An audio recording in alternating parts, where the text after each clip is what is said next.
عمران خان وہ بنی گالا نہیں جائیں گے. انہیں لگتا ہے کہ یہ سسٹم نہیں چل رہا, یہ حکومت اپنے پیروں پہ خود گرنے والی ہے, اپنے بوجھ سے, اپنے وزن سے خود گر جائے گی, تو میں اسے کیوں راستہ دوں اور میں کیوں انہیں یہ کہنے کا موقع دوں کہ میں دیکھو بنی گالا چلا گیا. کہ عمران خان کو اگر شفا ہاسپٹل شفٹ کیا جائے گا تو بھی عمران خان یہی کہیں گے کہ لانگ مارچ نکالو. پیپلز پارٹی اور مولانا فضل الرحمان, ان دونوں کے بارے میں تو ہم یقین سے کہہ سکتے ہیں نا کہ یہ خام خواہ انقلابی نہیں ہو سکتے.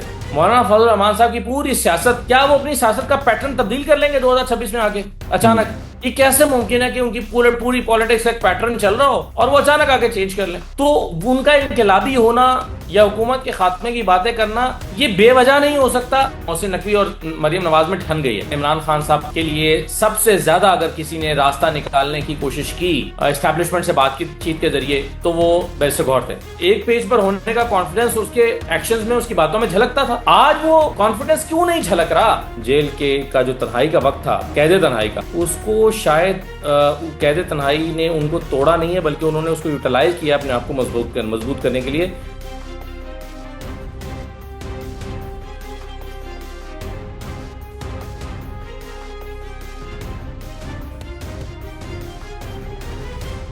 بسم اللہ الرحمن الرحیم. السلام علیکم. پوڈ کاسٹ ود اسارانہ میں آپ کو خوش آمدید کہتا ہوں.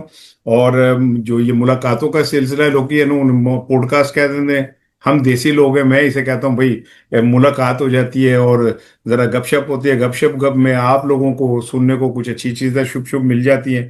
میرے پاس اس ٹائم ایک ایسی شخصیت موجود ہے جس کے پاس خبریں خود چل کے آتی ہیں, اور الحمدللہ یہ کسی کی کریڈیبلٹی ہوتی ہے کہ وہ جو خبر بریک کر رہا ہوتا ہے اسے کہیں ٹاؤٹی کا کوئی شائبہ نہیں ہوتا, وہ خبر ہوتی ہے, جینوئنلی خبر ہوتی ہے. اور اس پہ بڑے بڑے جو جید صحافی ان کو سم ٹائم تکلیف بھی ہوتی ہے, لیکن میں تو اس کے لیے ہمیشہ دعا گو رہتا ہوں. میرا چھوٹا بھائی ہے, میرے بچوں کی طرح. فخر ہوتا ہے جب آپ کے اپنے ہاتھ کے بچے آپ سے آگے نکلے, تو آپ کو اپنے اوپر یہ خوشی ہوتی ہے کہ ہماری جو اگلی پود ہے وہ ہم سے آگے جا رہی ہے.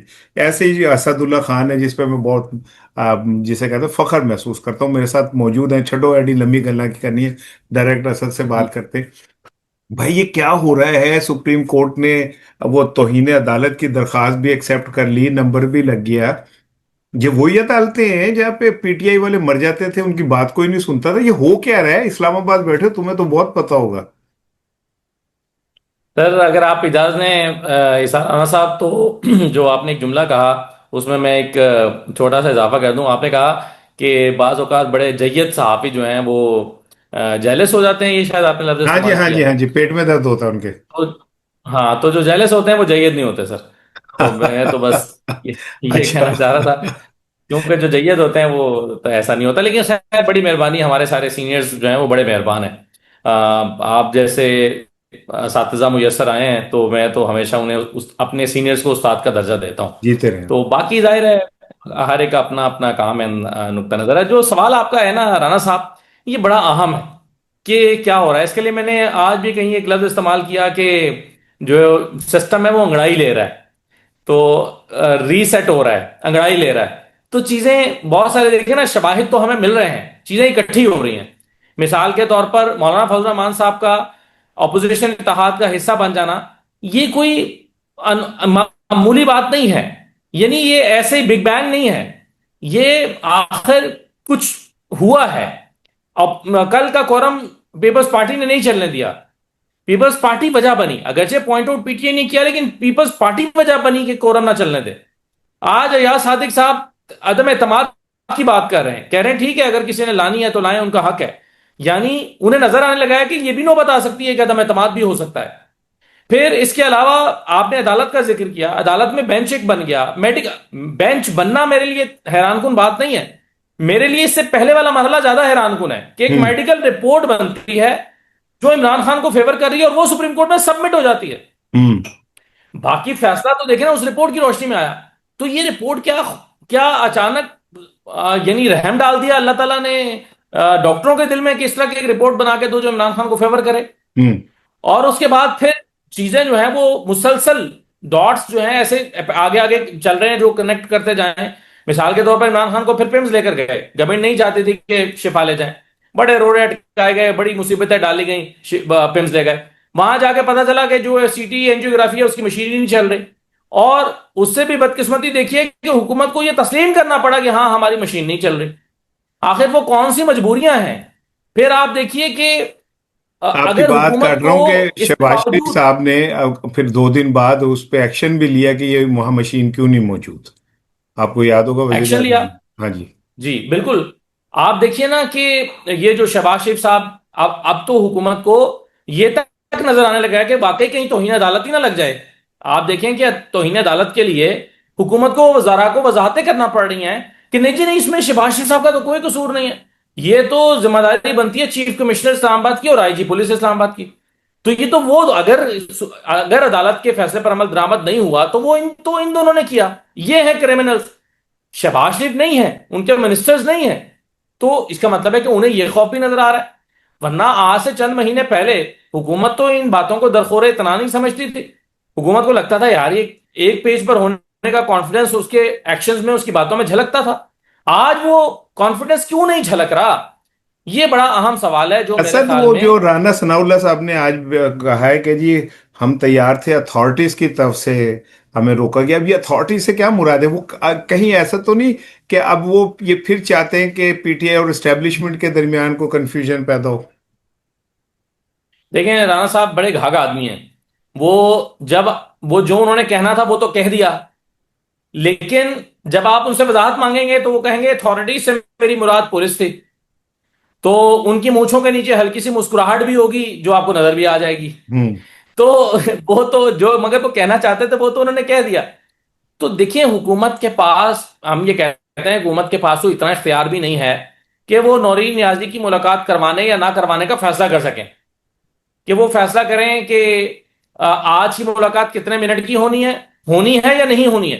ہوں. آپ کو یاد ہوگا رانا ثناء اللہ صاحب سے جب پچھلے دنوں یہ پوچھا گیا کہ بھائی یہ ایک لانگ مارچ آ رہا ہے اور اگر آپ نے، اور ہر چوک ڈی چوک بن جائے گا اگر آپ کی اب عمران خان سے ملاقاتیں شروع نہیں ہوتی.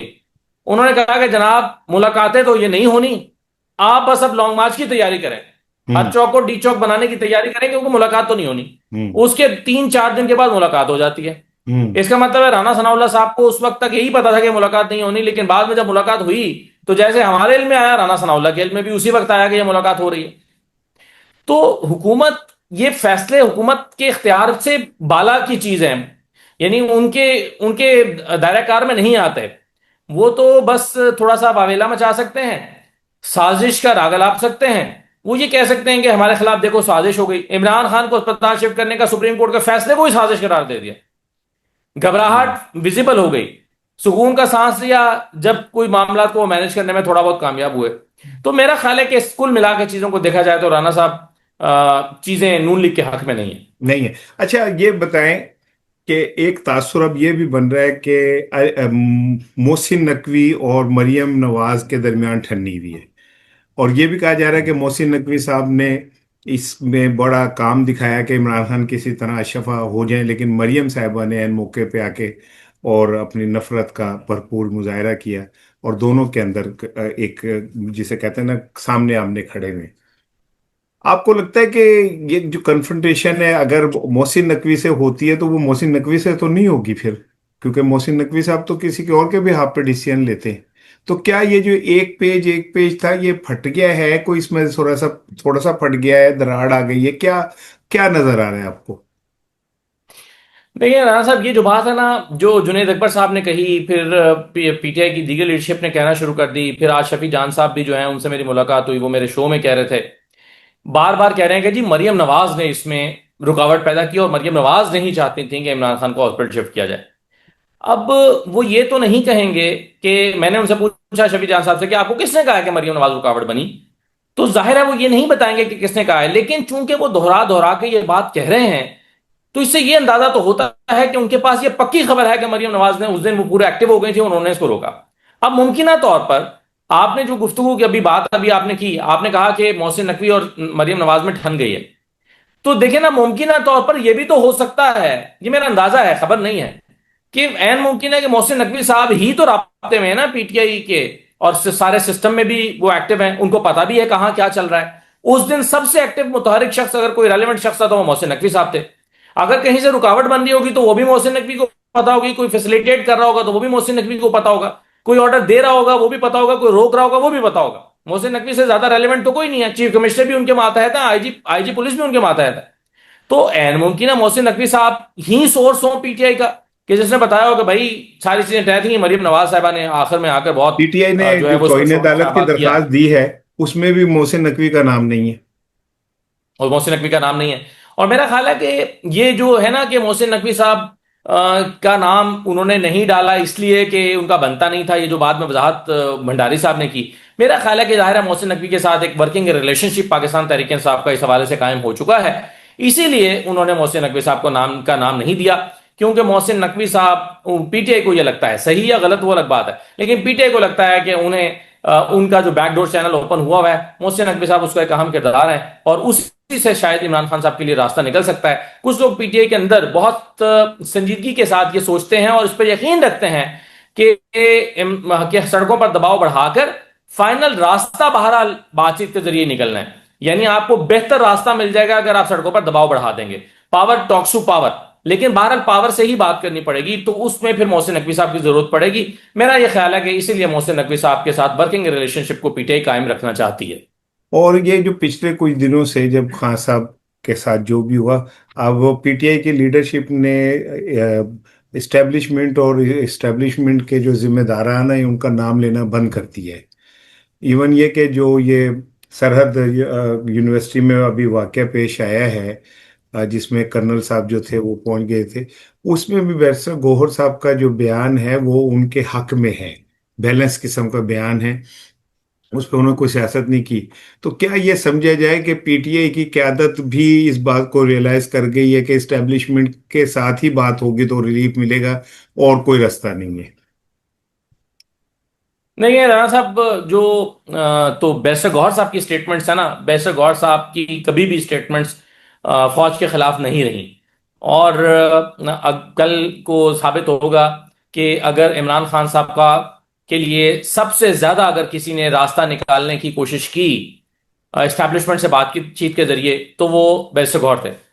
تو بیرسٹر گوہر کا سب سے زیادہ رابطہ جو اگر کسی کے ساتھ اسٹیبلشمنٹ کے ساتھ رہا پچھلے 2 سال میں تو وہ بیرسٹر گوہر صاحب ہی تھے. اور میں اس میں ان کی نیت پہ شک نہیں کرتا, انہوں نے یہ کیا پوری نیک نیتی کے ساتھ, لیکن ان کا کبھی بھی اسٹیٹمنٹ اسٹیبلشمنٹ کے خلاف بہت سخت اسٹیٹمنٹ انہوں نے نہیں دیے. اس لیے میرا خیال ہے کہ ان کے لب و لہجے کو سے تو جج کرنا موجودہ صورتحال میں تبدیلی کو شاید اتنا زیادہ موزوں نہ ہو. لیکن بہرحال ہاں, آپ کی آبزرویشن یہ ٹھیک ہے کہ باقی تحریک انصاف بھی اس حوالے سے اپنے لب و لہجے کو نرم کیے ہوئے ہے, اور اس کی بالکل وجہ میں آپ سے اتفاق کرتا ہوں کہ وہی ہو سکتی ہے جو آپ سوچ رہے ہیں. اس کا امکان جو ہے وہ بالکل موجود ہے. اور دیکھیے پی ٹی آئی کے اندر کچھ لوگ یہ سمجھتے ہیں کہ ہمیں ابھی تک اسٹیبلشمنٹ سے کچھ نہیں ملا, ہم کچھ حاصل کرنے میں ناکام رہے ہیں, لیکن بہرحال جب بھی ہمارے لیے راستہ نکلے گا, اسٹیبلشمنٹ پاکستان کی جو ایک حقیقت ہے اور ایک طاقت ہے, اور ہمیں ان سے بات چیت کرنا پڑے گی. باوجود اس کے یہ بات ٹھیک ہے کہ مریم نواز صاحبہ نے ایک اصول سکھایا ہوا ہے ساری سیاسی جماعتوں کو, اور وہ صحیح ہے. وہ کہا کرتی تھیں کہ پاور ٹاکس ٹو پاور, پہلے مزاحمت ہوگی تو مفاہمت ہوگی. تو اسی لیے پی ٹی آئی اب لانگ مارچ کی طرف توجہ دے رہی ہے بشمول بیرسٹر گوہر. اب یہ میرا خیال ہے پی ٹی آئی سمجھتی ہے کہ ہمیں اپنا پاور شو کرنا پڑے گا اگر وہ چاہتے ہیں کہ اپنے لیے کچھ ریلیف حاصل کر سکیں. اگر فرض کریں خان صاحب کو ہاسپٹل شفٹ کر دیا جاتا ہے, جو میرا بھی قیاس ہے کہ ہوگا, میرے اندر یہ یقین ہے کہ انہیں خان صاحب کو ہاسپٹل شفٹ کرنا پڑے گا. Once it is decided it is decided, اور یہ کہیں اور فیصلہ جی. ہوا, بھائی نے کہہ دیا تو پھر بھائی نے کہہ دیا. تو آپ کو لگتا ہے کہ اگر خان صاحب وہ ہاسپٹل شفٹ ہو جاتے ہیں تو پھر ان کی اگلی منزل بنی گالہ ہوگی؟ سر دیکھیں اسار رانا صاحب, ابھی تک کی صورتحال کے مطابق تو جو میں سمجھتا ہوں نا وہ یہ ہے کہ عمران خان صرف ایک ہی صورت میں بنی گالہ جائیں گے کہ عدالتوں میں کیس چلے اور عدالتیں انہیں ریلیف دے دیں اور عدالت کہے کہ یہ کیس میں عمران خان صاحب معصوم.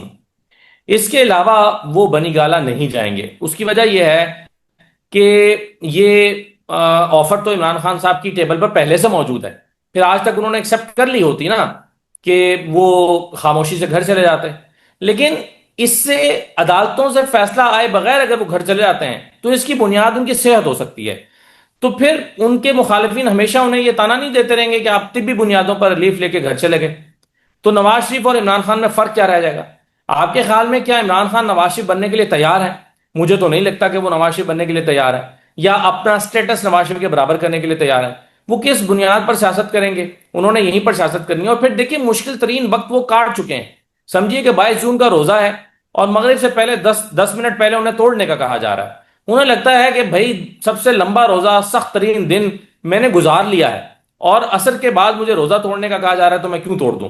انہیں لگتا ہے کہ یہ سسٹم نہیں چل رہا، یہ حکومت اپنے پیروں پہ خود گرنے والی ہے، اپنے بوجھ سے، اپنے وزن سے خود گر جائے گی، تو میں اسے کیوں راستہ دوں، اور میں کیوں انہیں یہ کہنے کا موقع دوں کہ میں دیکھو بنی گالا چلا گیا؟ مجھے لگتا ہے کہ کسی ارینجمنٹ کے تحت عمران خان بنی گالا نہیں جائیں گے۔ مجھے یہ لگتا ہے کہ صرف عدالتوں سے ریلیف کی صورت میں ہی ان کی رہائی ممکن ہوگی۔ ہاں وہ شفا جانا چاہتے ہیں، اپنا علاج کرانے کے لیے جانا چاہتے ہیں، ڈیل کے تحت نہیں جانا چاہتے۔ یہ میری اطلاع بھی ہے، یہ میری اسیسمنٹ بھی ہے، اور مجھے لگتا ہے کہ ابھی جو معاملہ خراب ہوا ہے اس کی وجہ بھی یہی بنی۔ اچھا، دوسری بات یہ کہ یہ جو تحریک پیش ہوئی ہے توہین عدالت والی، آپ سمجھتے ہیں کہ کیا ماضی کی کو ریپیٹ ہو سکتی ہے، جیسے یوسف رضا گیلانی کے ساتھ ہوا تھا اس طرح کا؟ یہ جو پینک نظر آ رہی ہے حکومتی کیمپ میں اس کو لے کے، آپ نے بھی اس طرف اشارہ بھی کیا، تو آپ چونکہ یہاں اسلام آباد بیٹھے ہیں، بہت قریب سے سب چیزوں کو دیکھتے ہیں، تو کیا واقعی حکومت پینک ہے اس درخواست کے حوالے سے؟ جی ہاں ران صاحب، بالکل میرا یہ خیال ہے کہ حکومت پریشان ہے، اور جیسا میں نے شروع میں کہا کہ تبھی تو وزیر اعظم کے قریبی لوگ یہ وضاحت کرتے پھر رہے ہیں کہ نہیں نہیں، یہ توہین عدالت اگر ہوئی ہے تو یہ تو چیف کمشنر نے کیا، آئی جی پولیس نے کیا ہے، طارق فتح چودھری صاحب نے بھی کہا، اور بھی لوگ یہ مسلسل کہتے پھر رہے ہیں۔ تو وہ کہہ رہے ہیں کہ یہ توہین عدالت ہم نے تو نہیں کی، وہ اب ابھی سے اس پر ایک ماحول بنا رہے ہیں۔ انہیں یہ وضاحت دینے کی ضرورت ہی کیا ہے؟ اگر تو دیکھیں نا، جب ایک پیج ہوتا ہے، انہیں پتا ہے کہ سائیں بیٹھے نے سنبھال لیں گے، تو وہ اب لیکن وہ یہ باتیں کیوں کر رہے ہیں؟ تو اس کا مطلب ہے کہ انہیں کہیں لگ تو رہا ہے کہ دال میں کچھ کالا ہے۔ پچھلے دنوں جب بلاول صاحب نے یہ جملہ استعمال کیا تو رانا ثناء اللہ نے یہ نہیں کہا کہ نہیں دال میں کالا نہیں ہے، انہوں نے کہا کہ جو کالا ہے اس کو نکال لیں گے، باقی دال بچا لیں گے۔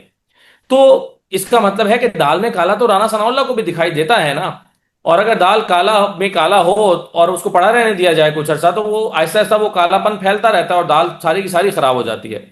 تو اس بات کا کہ خدشات تو موجود ہیں سپریم کورٹ میں، کیس کا لگ جانا، فیصلے کا اتنا غیر مبہم طریقے سے آ جانا، اور پھر توہین عدالت کی درخواست کا لگنا اور اس کو نمبر لاٹ ہو جانا، تو یہ ساری باتیں یہ نیک شگون نہیں ہے اس حکومت کے لیے۔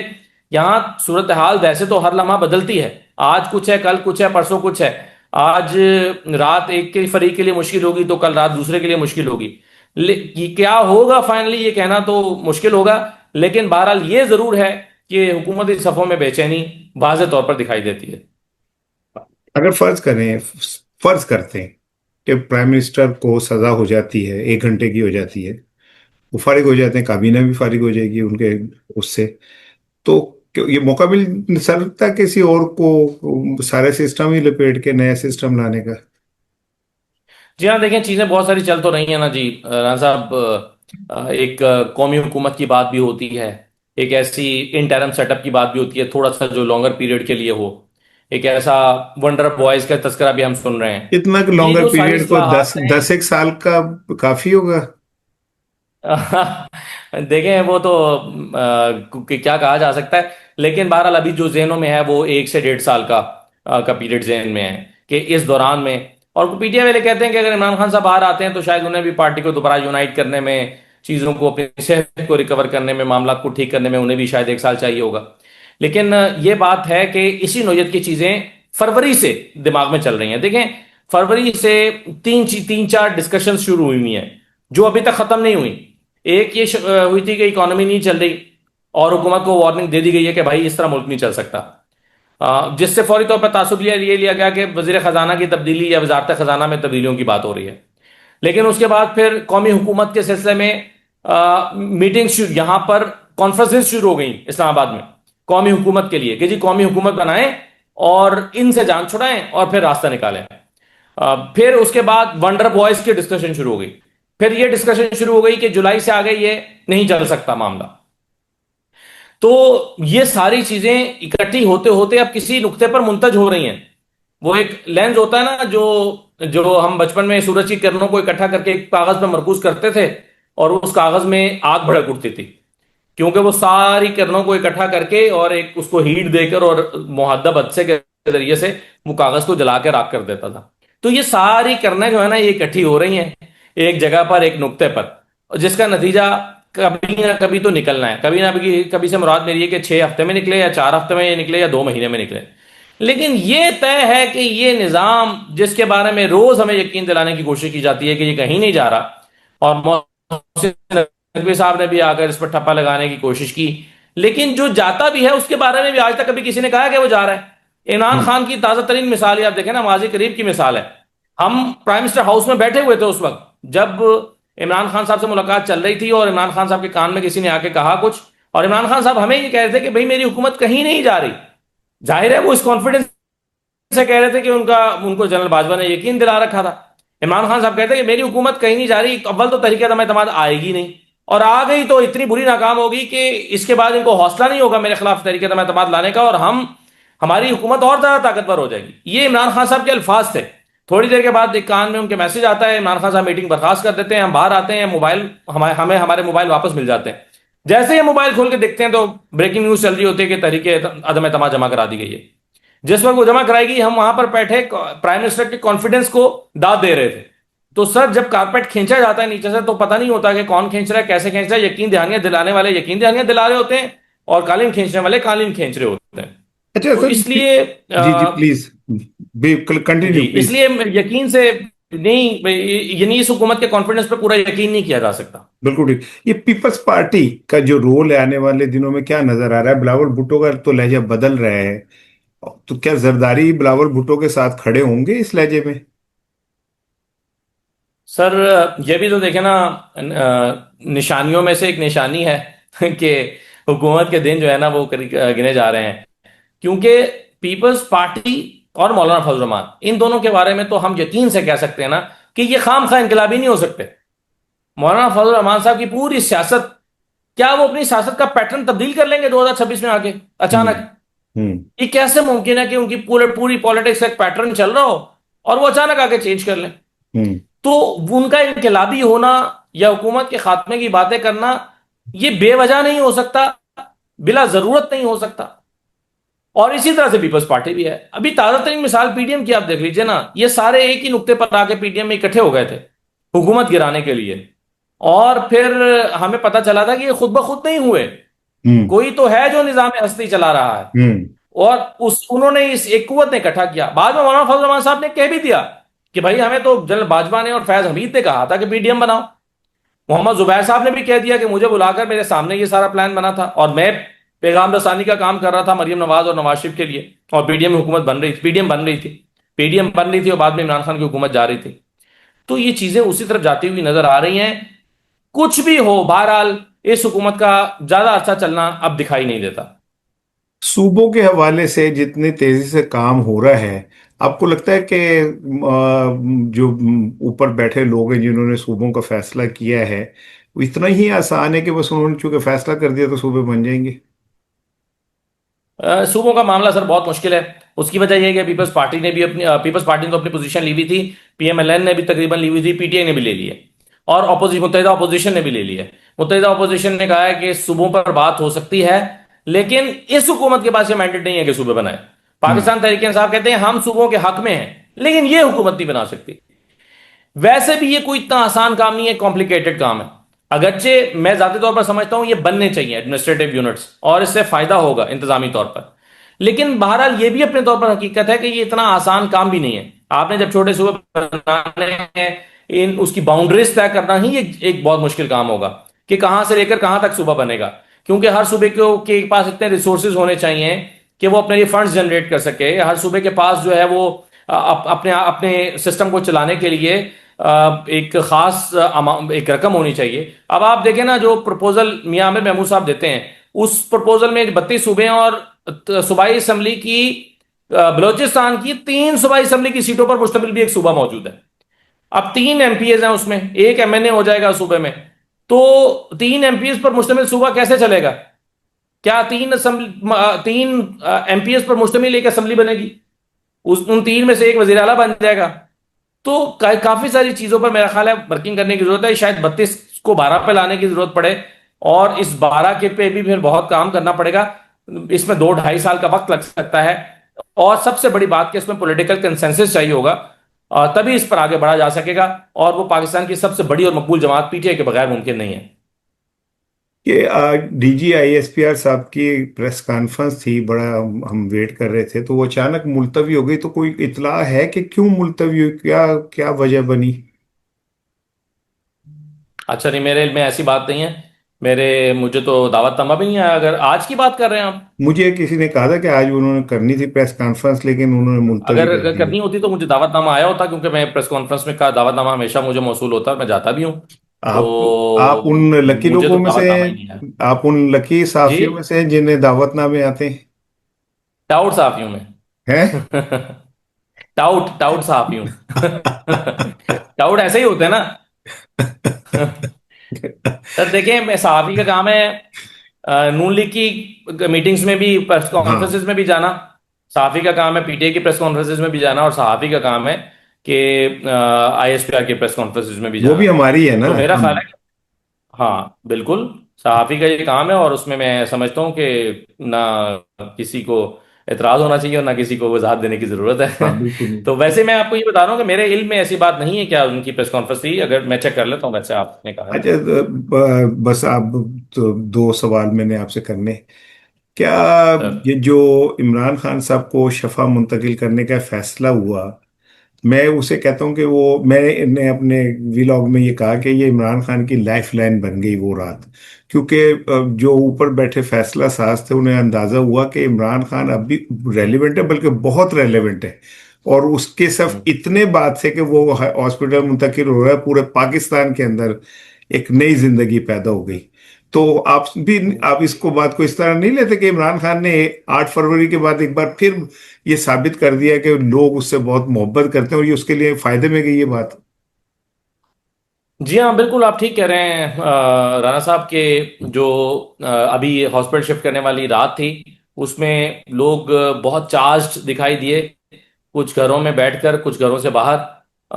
خواتین، نوجوان، بزرگ، سب کو ایسا لگا کہ ان کے دل میں امید جگ گئی ہے. اور امید کا زندہ رہنا، یہ زندہ لوگوں کی نشانی ہوتی ہے. بے شک. تو یہ اس بات کی نشانی ہے کہ لوگوں نے اپنی ابھی امید نہیں توڑی ہے. اور میرا خیال ہے کہ یہ فیصلہ کرنے والوں کو بھی سمجھنا چاہیے کہ لوگوں کی امید نہیں توڑنی. لوگوں کی امید ٹوٹ جائے گی تو نئی امید جگانا بڑا مشکل ہو جائے گا. تو اس رات لوگوں کو لگا کہ ان کی امنگوں کے پورا ہونے کا وقت ہے، اور ان کو لگا کہ کچھ راستہ نکل رہا ہے. تو بہت خوش تھے اس دن دکھائی دیے.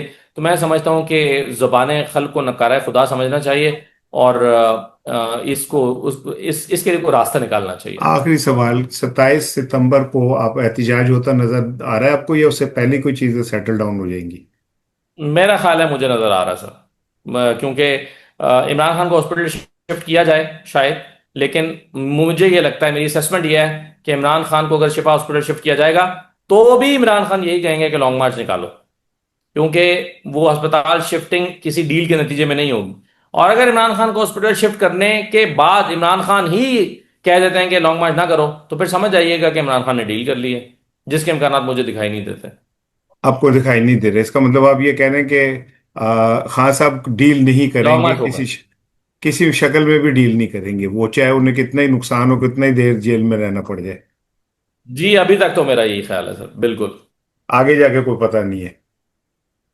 دیکھیں، کسی کی گارنٹی تو نہیں دی جا سکتی، لیکن عمران خان صاحب کی سیاسی چالوں سے بالکل یہی اندازہ ہو رہا ہے کہ یا ان کی سیاسی حکمت عملی سے، کہ وہ ڈیل کرنے کے لیے کسی صورت تیار نہیں ہے. اور بلکہ انہوں نے ڈانٹا بھی اسی ملاقات میں کہ کون ہے میرے بہاف پہ جو اسٹیبلشمنٹ سے بات کر رہا ہے، طاقت والوں سے بات کر رہا ہے میرے بہاف پر. میں نے جب منع کیا ہے تو کیوں بات چیت کر رہے ہو؟ تو یعنی اس سے تو یہی نتیجہ نکلتا ہے. آپ کی اس بات سے تو ایسا لگ رہا ہے کہ جیسے عمران خان کوئی سپر ہیومن ٹائپ آدمی ہے. اتنی تکلیف، 3 سال کی جیل، قید تنہائی، بیماری، ایک کان کا ضائع ہونا، اس کے باوجود بھی وہ اپنے پیروں پہ کھڑا ہے. اعتزاز احسن صاحب سے میری گفتگو ہو رہی تھی تو انہوں نے کہا کہ عمران خان فزیکلی بہت مضبوط تھا، لیکن اس عرصے میں اس نے خود کو اسپریچولی بھی بہت مضبوط کیا ہے. اور وہ ایک ڈفرنٹ قسم کا عمران خان ہے جو فزیکلی مضبوط ہے، روحانی طور پہ بھی اتنا ہی مضبوط ہے۔ بس یہ میں نے ہوں۔ اس پہ کامنٹ کر دیں کہ کیا واقعی ایسا ہے کہ عمران خان اتنی تکلیف جھیلنے کے باوجود بھی کسی شکل میں ڈیل نہیں چاہے گا، حالانکہ وہ سیاستدان تو ہے؟ سر جو پچھلی ملاقات ہوئی ہے نا ان کی ڈاکٹر عظما سے اور نورین نیازی صاحب اس پہ صاحبہ سے، اس نے بہت حیران کیا ہے، کیونکہ 9 مہینے سے کوئی انٹریکشن نہیں تھا، لگ رہا تھا کہ عمران خان ٹوٹ چکا ہے، لگ رہا تھا کہ یہ جو عمران خان کو شفا منتقل کیا جا رہا ہے عمران خان اس پر راضی ہے، لیکن بڑا حیران کن ان کا بیہیویئر تھا جس میں انہوں نے ڈانٹ پلا دی کہ کون بات کر رہا ہے۔ نورین نیازی کو ان کا کہنا کہ مجھے کیا ہوا ہے، میں کیوں جاؤں ہاسپٹل، میں ٹھیک ہوں، جو مسئلہ ہے وہ میں میڈیسن لے رہا ہوں، ٹھیک ہو جاؤں گا۔ پھر ان کا لانگ مارچ کے لیے ہدایات دینا، پھر ان کا کہنا کہ کسی صورت جو ہے وہ ڈیل نہیں کروں گا۔ تو یہ باتیں واقعی ثابت تو کرتی ہیں کہ وہ بھلے ہی جسمانی طور پر کمزور ہوئے ہوں، لیکن وہ اپنے اعتماد میں، اپنے مرال میں، اپنے ایمان میں، یقین میں تو وہ زیادہ مضبوط ہو کر نکلے ہیں۔ تو مجھے یہ لگتا ہے کہ عمران خان صاحب نے جیل کے کا جو تنہائی کا وقت تھا، قید تنہائی کا، اس کو شاید قید تنہائی نے ان کو توڑا نہیں ہے، بلکہ انہوں نے اس کو یوٹیلائز کیا اپنے آپ کو مضبوط کرنے کے لیے، جو واقعی بڑا حیران کن ہے، ہر کوئی شخص نہیں کر سکتا، شاید میں اور آپ یہ نہیں کر سکیں گے، ہم شاید جلدی ٹوٹ جائیں گے، لیکن عمران خان صاحب تو بظاہر لگتا ہے کہ مضبوط ہو گئے ہیں۔ بہت شکریہ اسد آپ کا کہ آپ نے مجھے ٹائم دیا۔ ناظرین، آپ نے اسد صاحب کی گفتگو سنی، اور بڑی مدلل گفتگو، بڑی کلیئرٹی کے ساتھ، کہیں بیچ میں کوئی کنفیوژن نہیں ہے۔ اور جو میں نے اسد صاحب سے اخذ کیا وہ یہ ہے کہ پی ٹی آئی کے لیے بہرحال کہیں نہ کہیں جو ہے گنگناتی ہوئی آتی ہیں فلک سے بوندیں، تے کوئی بدلی تیرے پازیب سے ٹکرائی ہے، کوئی بات تو ضرور ہے۔ اپنا خیال رکھیے گا، انشاءاللہ اگلے ایپیسوڈ میں آپ سے بات ہوگی۔ السلام علیکم۔